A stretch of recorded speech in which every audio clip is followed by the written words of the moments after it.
I give the call to the member for Albany. Thank you, Acting Speaker. Just by way of an apology and explanation to the House about my telephone going off in the last speech, as a volunteer firefighter for the Calgon Volunteer Fire Brigade, you can have whatever setting you like on the phone, but the BART system we use will override it. So I have dealt with said phone, so we shouldn't have that interruption today. Again. It's an honour of a lifetime to stand here today as the elected member for Albany in the Legislative Assembly of Western Australia. I thank the people of Albany, Mount Barker and the Great Southern for placing their trust in me. That trust is something I carry with deep humility and a fierce determination to serve. I'd like to take a moment to acknowledge and congratulate my fellow nationals, returning members, Shane Love, MLA, member for Midwest, Mr Peter Rundle, MLA, member for Roe, and our newly elected members, Lachlan Hunter, MLA, member for Central Wheatbelt, Kirralie War, MLA, member for Geraldton, and the very understanding member for Warren Blackwood, Mr Bevan Eates, MLA, who now join with me, together with our Liberal counterparts and the entire membership of this chamber, in carrying the weight of public expectation and the opportunity to shape our state's future in this 42nd Parliament. Congratulations to each of you. May we serve with respect, purpose and a shared commitment to the people of Western Australia. Today is one of the proudest days of my life. I stand here as a husband, a father of two amazing sons and a proud son of regional Western Australia. My wife Fran and I have raised our sons in Albany, a city and a community that has profoundly shaped who I am. It is my hope that my boys will grow up with that same deep sense of pride and belonging that generations before them have felt. Of all the things I've done in my life, the greatest achievement I'm most proud of is the sons and the men they've become. Moment. I didn't come to politics through a textbook or part of a long-serving ambition. I'm not a career politician. In fact, my formal schooling went through the regular speakers electorate of Forestfield at Forestfield Senior High School to Year 10. I came to this place because I want to make a difference. And in the words of the Honourable Mia Davies' father, words that have resonated with me, if you think you can make a difference, you should. I'm here because I can make a difference. I believe that every family in our region deserves the same opportunities, the same care, the same respect as those in the cities. I want a better future for my boys, for your sons and daughters, and for every person who calls regional Western Australia home. Like so many regional families, we face the challenges that come with life outside of the metro area. None more so than having two sons in state-level sport and the travel required to achieve their potential. Although a shared responsibility, it was mostly borne by my wife. In the regions, we accept the challenges, such as the distances from services, the unpredictability of seasons, the demands of small business, having to operate remotely. And through it all, what has sustained us is the spirit of community, the resilience, the loyalty, the quiet pride that defines life in the country.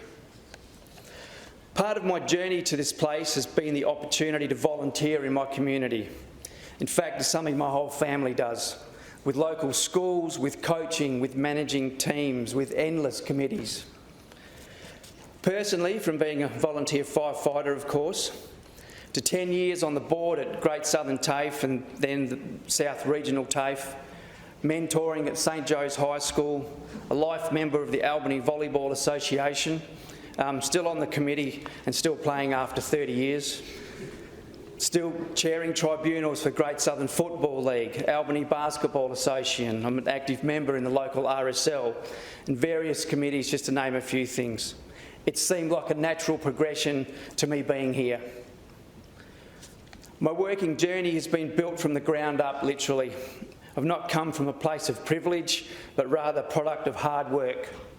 long hours where you're rewarded for your efforts. I got my first part-time job at the age of 12, stacking shelves in a delicatessen. 13 worked at a petrol station for just $1 an hour. And about a 6-kilometre bike ride, by the way. 15 till about 20 years old, I worked in a bakery back in the electorate of Forestfield. Also spent time plumbing with my best mate Dave Marsh on weekends. Dave, I won't tell them what you did to me with that front-end loader and a bucket of sand. One of my most rewarding roles, though, was running martial arts schools in High Wycombe and Kalamunda, teaching students the skills to defend themselves, to develop personal confidence, conversely teaching people to fight so they did not have to fight anymore. That led to a brief stint as hotel security at Burswood. That was truly entertaining. Following my father passing away at age 29 when I was just 8, I spent a lot of time on my aunt and uncle's farm in Esperance. All of these experiences, coupled with mentorship from my godfather Gordon Marsh, Uncle Dean Savage in Esperance, meant I've been instilled with a very strong work ethic. Then came my commencement with a full-time working life. I've only ever held 2 full-time jobs. I was working for Westpac from 1984 to 1985 that took me to Albany in late 92. Initially just for an 18-month contract, end up staying there a lifetime. It's not an uncommon story for our area. This was followed by 3 decades at Albany City Motors, which has been a huge part of my life and my livelihood. As a proposed used car salesman, although I was a director and a financial controller, I am grateful for the Chamber has lawyers and real estate agents to keep me off the bottom of the ladder. I've seen firsthand the challenges of running a business, balancing budgets, the red tape that binds us, attracting and retaining and training staff, and building relationships that last. Knowing what it's like to hire and fire staff, caring for them, understanding they are your biggest asset, knowing an error on your judgment, running a business can affect the livelihood of so many more. It is no different to the pressures of ensuring we make the correct decisions in this place, as the impact will be far greater and far more reaching. It is that collection of real-world experience I bring with me to this chamber. It is that experience that drives me to fight for practical, meaningful outcomes with proper consultation for the people of my electorate and the people of Western Australia. A bit about my electorate.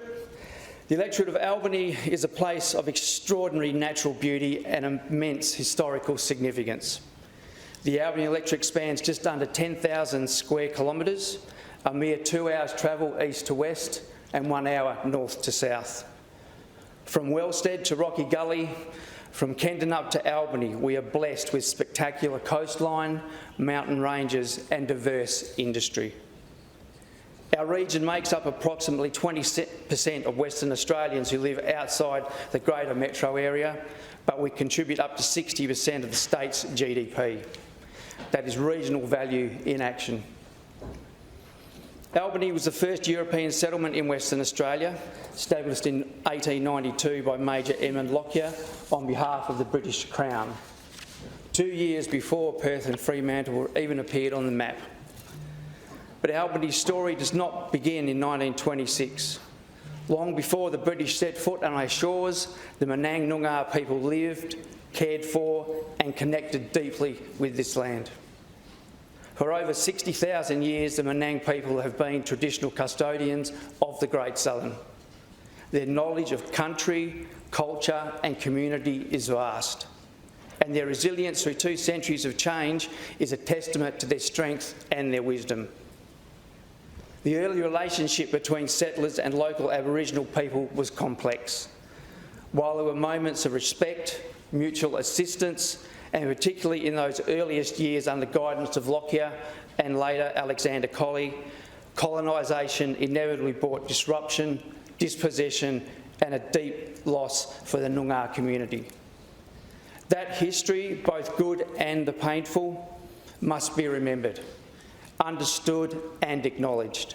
It is part of our shared past and essential to our shared future.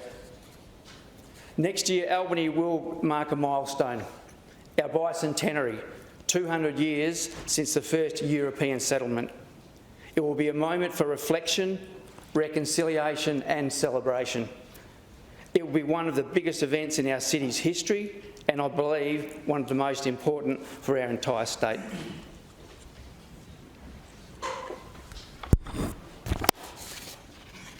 The bicentenary will offer us the chance to tell our full story, past and present together.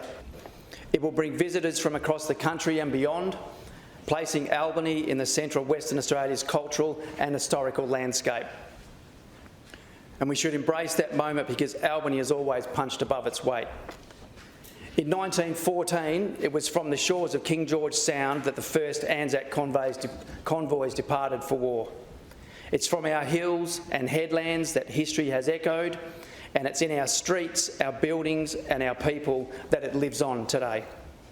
We are proud to be the home of Anzac.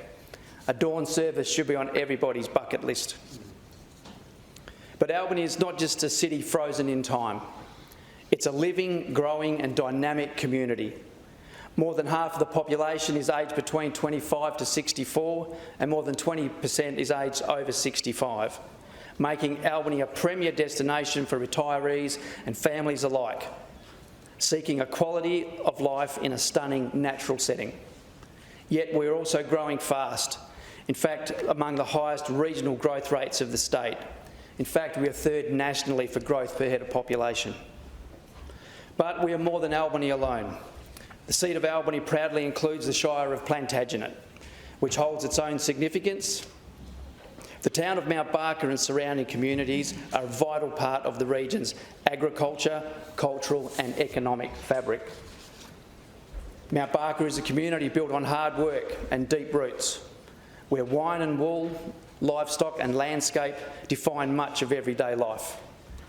Plantagenet's vineyards, its cattle farms and its heritage buildings all tell the story of a proud people grounded in the land. It is a place where neighbours still know each other, where volunteers step up without being asked, and where innovation meets tradition, whether it's in the winery, the shearing shed or the classroom. These are the communities I'm honoured to represent. These are the people that I'm here to serve. As a member of the National Party and now part of the 42nd government, I am committed to delivering real outcomes for the people of Albany, Mount Barker, Plantagenet and the Great Southern. Our priorities are clear. We must strengthen our regional health care so no family is forced to travel for hours for basic care, emergency services or specialist treatment. Care should be close, accessible and reliable. We must improve our roads and transport links, vital arteries that connect families to services, farmers to markets and tourists to our doorstep.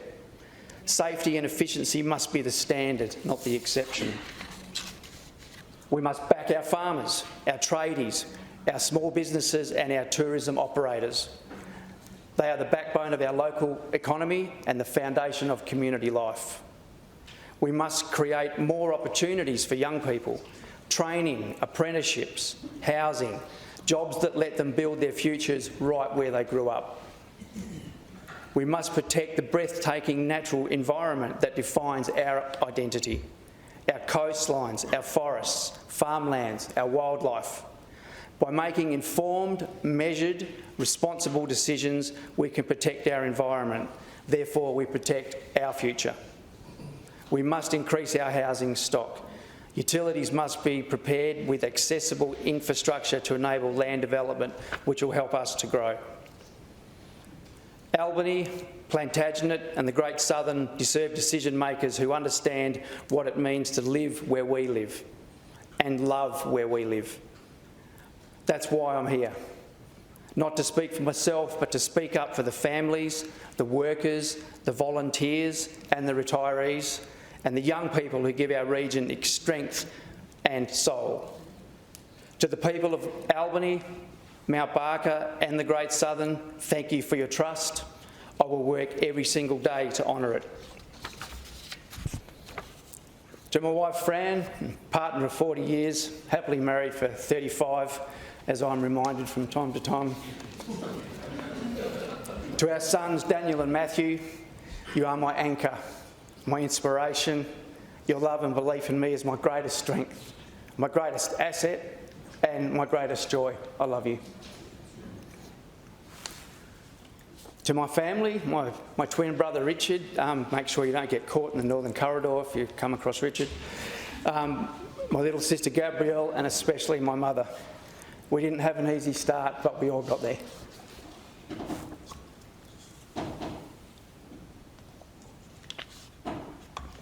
To my good mates, David Marsh, Mark Percival, Paul Simpson, mates since birth in grade 1, I thank you for keeping me grounded and on track.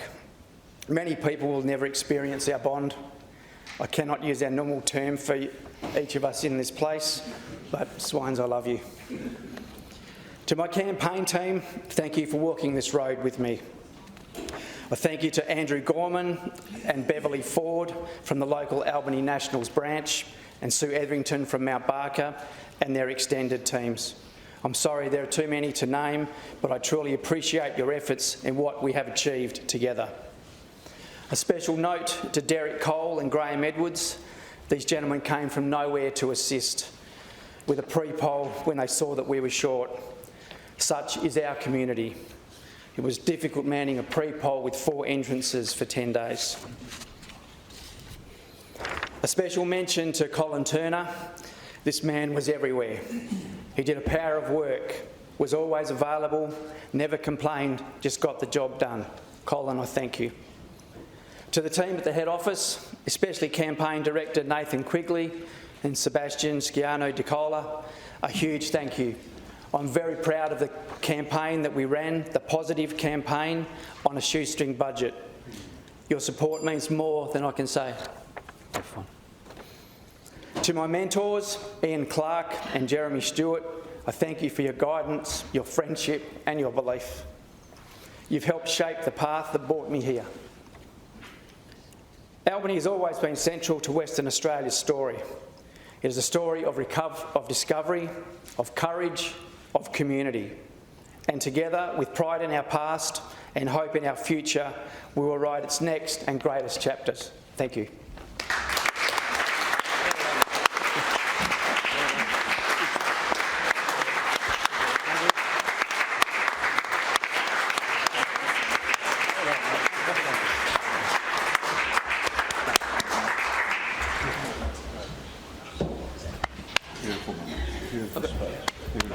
Well done. Thanks, Well spoken. Thank you.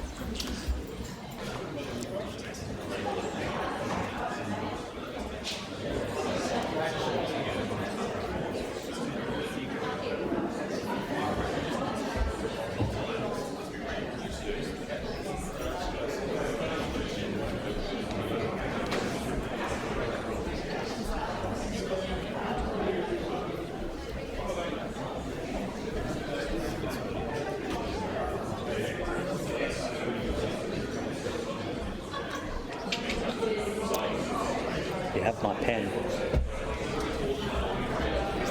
Deputy Speaker.